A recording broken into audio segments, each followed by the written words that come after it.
శత్రు రాక్షస సంహారం జరగాలంటే అమ్మవారి దైవ బలం కూడా తోడు ఉండాలని ప్రవచన నిధి బద్దిపర్తి పద్మాకర్ పేర్కొన్నారు.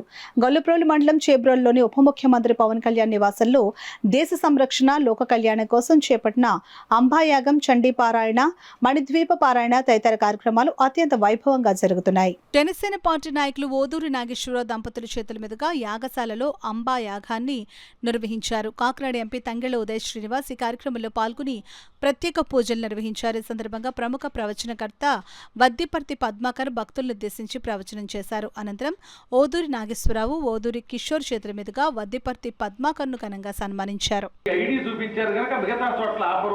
ఈ 28వ విష్ణువు త్రిమూర్తులు మొత్తం అంతా కూడా 18 ప్రాకారములు దాటి లోపలికి వెళ్ళారు. అక్కడ 4 భవనాలు ఉంటాయి. ఒకటేమో ఏకాంత మంటపం, ఒకటి ముక్తి మంటపం, ఒకటి ఆలోచన మంటపం, 5వది సభా మంటపం. ఈ 4 మంటపాల్లోనూ కూర్చుని అమ్మవారు ఏం చేస్తుందన్నమాట, ఒక్కో చోట ఒకటి ఏకాంత మంటపంలో తను ఒక్కతే ఉండి ఆలోచిస్తుంది. సృష్టి మండపంలో కూర్చుని ఈ సృష్టి కార్యక్రమాలన్నీ ఆలోచిస్తుంది.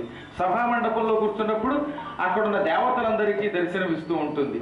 మోక్ష మండపంలో కూర్చున్నప్పుడు జనులకి మళ్ళీ పునర్జన్మ లేకుండా చేస్తుంది. అందులో ఆవిడ సభా మండపంలో ఉన్నది. ఆ సభా మండపంలోకి త్రిమూర్తులు వచ్చారు. రావడంతో ముగ్గురు ఆడవాళ్ళు అయిపోయారు. అమ్మవారి దగ్గరికి వెళ్ళిన వాళ్ళు ఎవరైనా సరే ఆడవాళ్ళు అయిపోతారు. ఆ ప్రాంగణం దాటి బయటకు వస్తేనే మగవాళ్ళు. ఆ ముగ్గురు అక్కడే అమ్మవారి దగ్గర ఉండిపోయి కొంతకాలానికి అమ్మవారిని భక్తితో స్తుతించాక అప్పుడు అమ్మ, నాయనలారా మళ్ళీ మీరు వెళ్ళండి, మీ బ్రహ్మాండాన్ని పరిపాలించండి అని తన శరీరంలో నుంచి సరస్వతిని, లక్ష్మిని, పార్వతిని సృష్టించి, ఈ పార్వతిని శివుడికి ఇస్తున్నాను, సరస్వతిని బ్రహ్మకి ఇస్తున్నాను, లక్ష్మిని విష్ణువుకి ఇస్తున్నాను, నా శక్తులు మీ పక్కన ఉంటేనే మీరు సృష్టి స్థితిలయ్యాలు చేయగలుగుతారు, జాగ్రత్తగా ఉండండి అని పంపితే మళ్ళీ వాడు తిరిగి